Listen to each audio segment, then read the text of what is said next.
Hi guys! Hi everyone! Good evening! This is Manay Gina and another mini vlog for today's video at ang ating pag-uusapan ay si Maris Racal.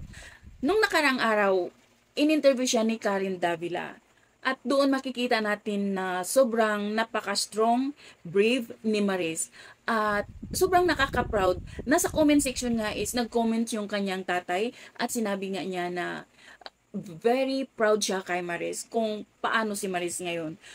Yung naabot ni Maris na sobrang pinaghirapan niya kasi nung issue niya dati, grabe yung pangbaba sa kanya. Kaya nagkaroon siya ng anxiety, depression. Pero pumunta pala siya, humingi siya ng tulong sa psychiatrist. So panoorin natin guys yung sabi ni Maris. Was there a point that you ever wanted to give up? Yes. Well, I think you know. No. Yes. I really wanted to give up. Why? Because I was asking myself na para saan to lahat and is it all worth it? Like, is this worth my peace? Pero mga 2 hours lang yan. 2 hours lang yun. I'm a therapist and I have a psychiatrist. Medyo hindi na kami, hi po, Doc. I know, kailangan natin mag-usap. Pero okay ako ngayon, Doc.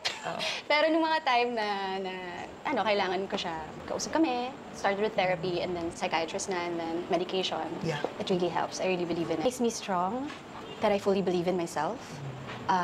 My positivity, I guess I would say it's resilience. With the help of my siblings, my mom, my dad, my family, my best friend. Literal na hindi ako iniiwanan ng best friend ko.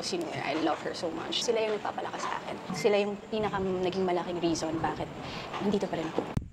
So ayan guys, 'di ba? Ang hirap no na kapag kapag nabas ka ng sobra-sobra.